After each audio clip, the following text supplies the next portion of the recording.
Welcome to the Rainbow Rundown, We meet you where you at, and we take you where you want to be. featuring this month's guests. Oh, hello, my name is Diana. Hey, this is Anthony Smith, aka Slim Tone.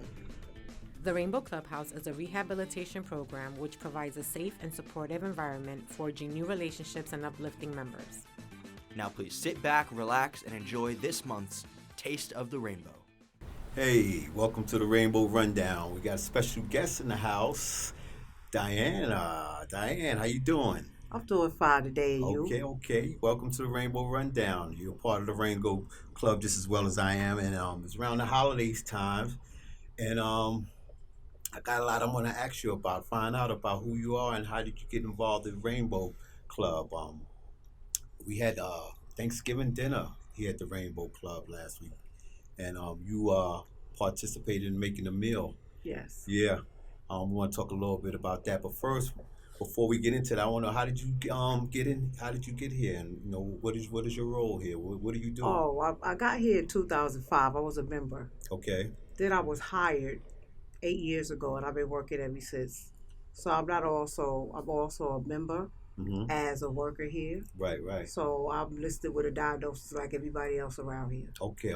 I remember when I first got here, which was about maybe I think about 2 months now. 2 months now. I remember coming here, and you were here at the front desk. You welcomed me. Made me feel comfortable. And I see a lot of the group members come and go, but you and a couple of other staff members still around, and you pretty much run the show here. And you're in charge of the cooking. Yes. You put together some good meals. I remember last week we had our Thanksgiving dinner, and it was delicious. And you told me you were preparing the meal. I didn't think it was going to be that good. Tell me, what did you do?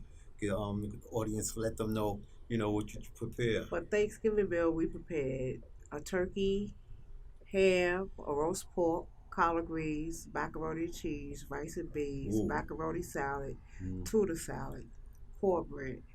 That's what we have for our Thanksgiving dinner. You made all of this stuff. I made everything except the macaroni salad, the tuna salad. Okay. Everything else I made.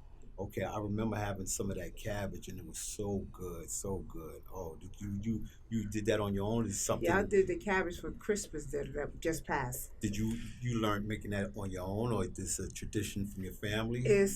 My cooking comes from my mother. I cook just like my mother. Right. So everything that I cook is made offhand with no additive. I don't add a lot of water. I don't do stuff like that. I don't put a lot of seasoning because we have health issues. Mm-hmm. And I try to tell everybody, I make it with love. That's why it's so good. That's what's up. Yeah. How did you get involved in Rainbow? In 2005, I finally got I realized I needed to seek help, and I got a diagnosis. Mm-hmm. Through a friend of mine, he brought me in the doors of Rainbow. Because he was a member of Rainbow, so he brought me the doors of Rainbow. How did you feel when you came? Did you feel uncomfortable? You nervous? No, actually, I was happy. Right. Because everybody seemed just like me. Mm-hmm. Mm-hmm. And I finally found a place that I fit in. Right. I was hearing voices, I was paranoid, Mm-hmm. and I could sit there and say something to myself, and everybody looking at me like something was wrong with me. Right. So I felt very comfortable in the rooms of I have Rainbow. a question. So, like, you didn't feel no type of embarrassment or shame? I know a lot of people I interact with, and we disclose things to each other. Some people, they suffer with embarrassment and shame of their diagnosis or illness, and which makes them hold back from opening up. Do you have any of these issues? Before I came in the doors, I did. I didn't want to realize I was sick. The judge told me I was sick. My doctor told me I was sick. Everybody was telling me I was sick, and I was like, my mother didn't have no sick kids. Right. That was my thing. I didn't believe it. And then my diagnosis, what I believe a person that was diagnosed with what I have was running the street acting like they was all over the place. Right. With my diagnosis. That's what I thought they was wrong because I wasn't acting like that. Mm-hmm. But when I came in, it explained to me that everybody in this room have a diagnosis. Mm-hmm. Not just you. Every member has a diagnosis. One thing or another, they have something going on with them. Right. And they all fit in. And I found out that I fit in with them I understand them. They understand me. All my days ain't good. All my days ain't bad. But I get along. So it didn't feel out of place I didn't anymore. feel out of place Right. anymore. Hmm. And that's one thing I noticed about Rainbow.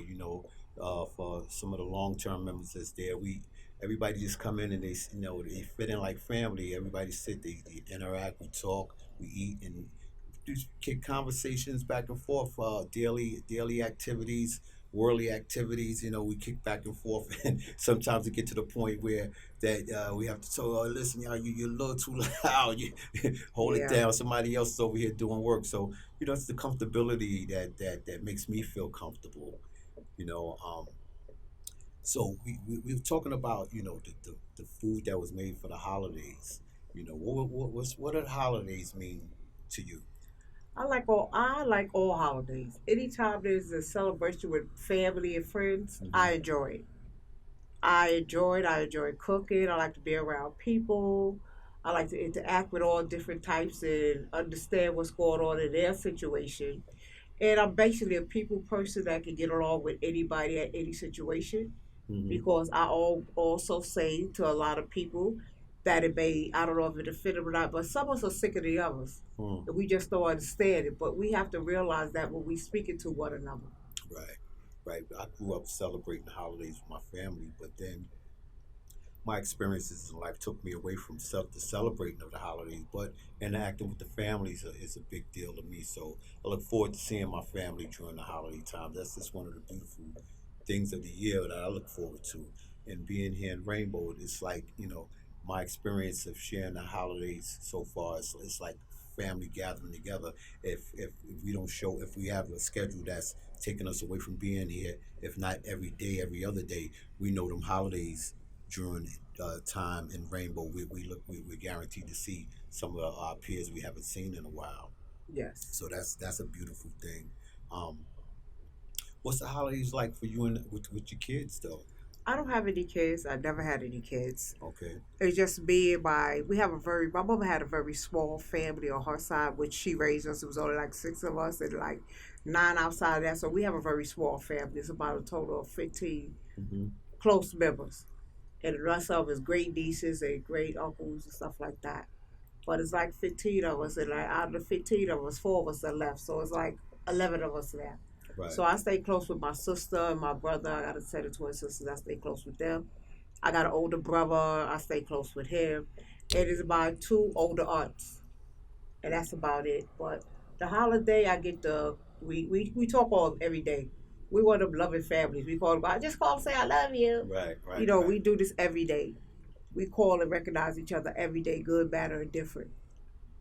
So we Right. have a good chance of knowing what's going on in your life. And I send gifts, and they send me gifts, and it's very enjoyable. One of the things that stand out for me with my kids, I got a chance to spend this holiday with my kids. I'm usually with a significant other, and I got a chance to spend the holidays with my kids, and we drove around from family members' houses and went to visit. But the beauty of it with today's technology, we had a group chat with other family members, and it was about nine of us on the group chat. I got to see some cousins and some aunts I hadn't seen in a while. I don't get to talk to that much during the year, so that was a beautiful thing to be able to see some of my family members I hadn't seen throughout the year. It's a beautiful thing. So you said you don't have any kids, and you usually just see your family during the holidays. So you mostly celebrate by yourself now, or No, I'm always somewhere. Mhm. I'm never by myself. Right? I have a small family, but I'm always with somebody in the family. Hmm. Like this year, I have to go see my nephew for Christmas because he having something done. But I'm going with my nephew, and I'll be there for Christmas and New Year's. So I'll be with him. Last Christmas was with my sister in the Bronx. Hmm. Thanksgiving is with my sister. Around, we all get together. It's small of us. It's like you can fit all of us in one room. But we find a time that during the holidays we don't want nobody to be alone. Right. And basically, since I have no children or anything, they most definitely don't want me. I'm the oldest out of all of them now, Okay. so Okay. they don't want me to be alone, or they don't want me to be by myself, or don't be in the house. During the holidays by myself. Okay. It's beautiful. Yeah. I'm trying not to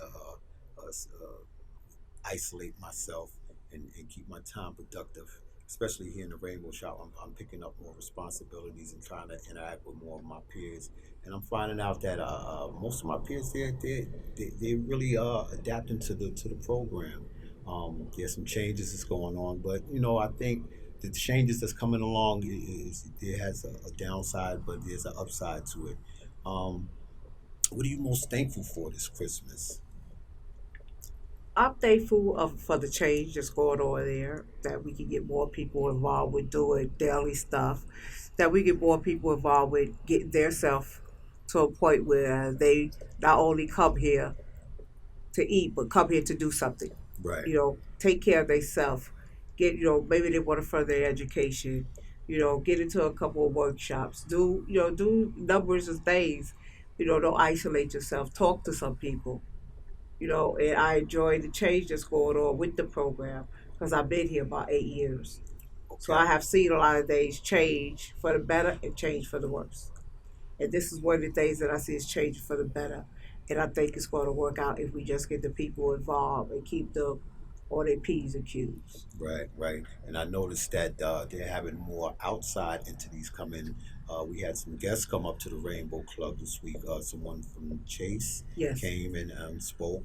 And then we had some legal advice come to the Rainbow and give us advice on legal issues. So, there's a lot of things that's being added to our daily schedule. Um, I'm gonna take a 5 minute break and then we'll come back and we'll wrap it up.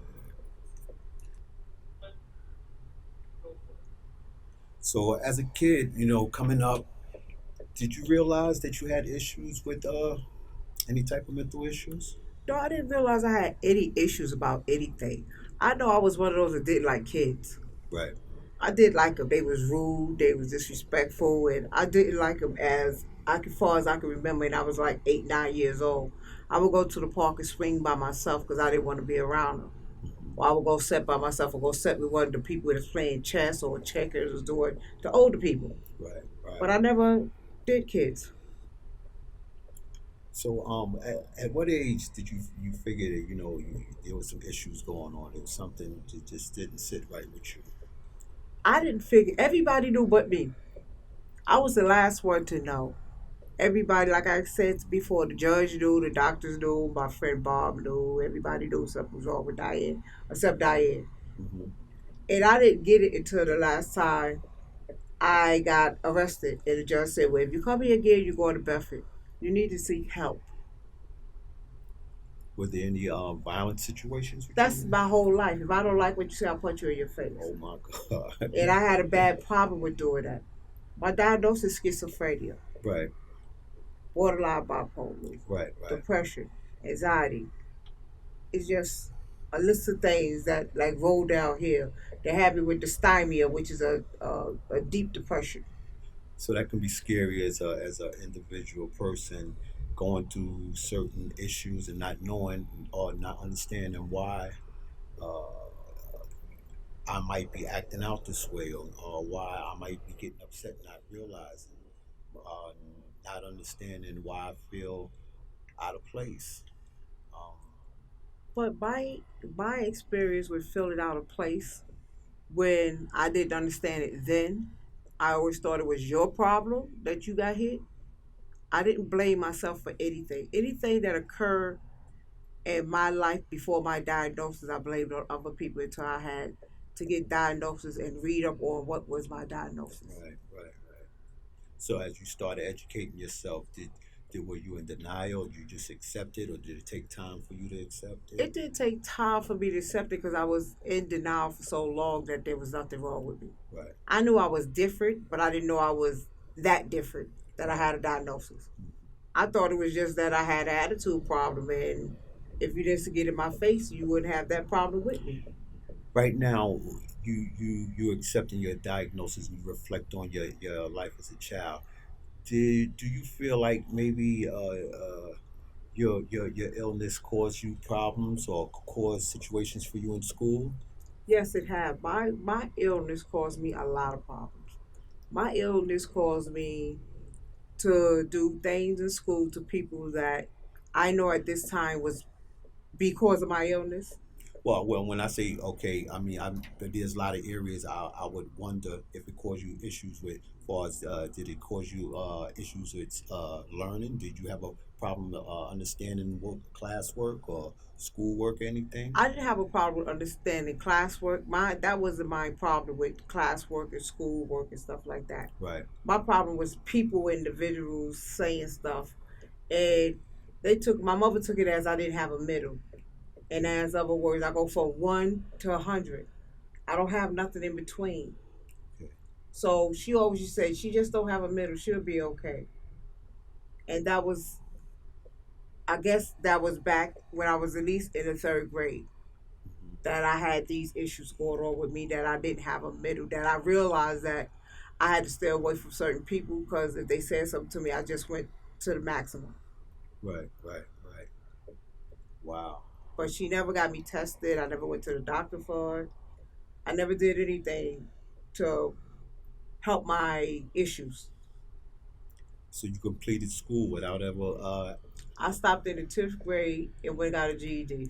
okay. You went to school in which where in New York I or went to school in New York. I went to the school on 135th Street and 135th Street and Fifth Avenue, that school. Then I went to IS 201. And then I went to the old Brandeis school that they tore down on 66th Street. okay. I went there. Okay. And only problem I ever had in school was people. It was never the work. And Did, I had a problem with people because I had a problem. did you interact with a lot of people? You have friends coming up? I had one friend in school. I might have one friend, Mm-hmm. but I didn't have friends because I wouldn't. As soon as you said something I didn't like, you wasn't gonna be my friend no more. Mm-hmm. Because I didn't know how to accept what you said, and I didn't know how to let you know. I didn't know how to help myself understand that you are who you are. So you were more standoffish. You push Very people away. standoffish. Okay. Very standoffish. Okay. Because I know if you said too much to me, I was gonna get in trouble. Okay. That's how I took it. That wasn't a fact as I got older to the understanding of my diagnosis. But when I was younger, I just stayed away from people because I'm going to be the one to get in trouble. Right. Right. Right. Right. So there, you were in relationships coming up in school. Yeah, I had a lot of relationships, like with friends. Always had a significant other Mm-hmm. growing up, and we got along until my diagnosis kicked in, I guess. Now I can say we got along until my diagnosis kicked in. Right. Because I can't accept things. I need So to you learn. didn't fully understand. I Then, didn't. No, I didn't understand, but I need to learn to accept things and to filter them out and try to understand what's going on before I leap off the building. Mm-hmm. And that's one thing I didn't have. I just leap, and once I leap, I'm sitting at the precinct wondering what happened. Right. So that was a lot of my issues growing up. A lot of them. I stayed at the precinct too much. I kept putting my hands on people. I didn't understand I didn't know I had a diagnosis to understand it. If you don't mind me asking, how many times do you recall having issues with the law, legal issues, being arrested? Were you arrested? About 10 times. Wow. About 10 So that had to times. be scary. About 10 times. Being arrested and I did a 30-day stint. I did a 90-day stint. I did 1 day less than a year. and this is because of you acting out That's because of my actions. violently. That was because of my Wow. violent actions. Mm. The uncomfortability of being around people and thinking maybe they had something against you, or maybe they was plotting against you. Maybe yeah. With my thinking, I was thinking that, okay, whatever you said it to me, and you said it against me. And it's not that I took time to understand what it was about. Only thing I know that you came out your mouth wrong. It is not. It couldn't have been what you said. It could have been how you said it. But with my sick thinking back then, I just took it offensively. And my defense, everything was if I punch you in your mouth, you'll shut up. Hmm. I don't want you to talk to me no more. And I had that attitude. If you said something to me, I want you to stop talking to me. And the only way I can stop you from talking to you is shut your mouth. And I had that for a long time until 2005. That's what I had until 2005. That's when I took my first medication. Hmm. Hmm. Wow. So that's a long time to deal with these things and not really understand what you're going through. So once you became aware of your illness and your diagnosis, so it made it easier for you to deal with it. Did you still have any struggles after you found out about the After diagnosis? I found out about the diagnosis and they told me to take medication, I was a standoffish about that. Take medication, what I need medication for. Ain't that wrong Right. with me? Ain't that wrong with me? I did that for about a week, and then I said, "Well, let me try," because I got it back in trouble with the police. So I said, "Let me try this because there's something going on here." Did you ever, when you found out, excuse me, found out about your diagnosis, you accepted the fact that you had ills and you started taking the medication. Did you ever get to the point where you was taking the medication for a period of time and you say, well, you know what?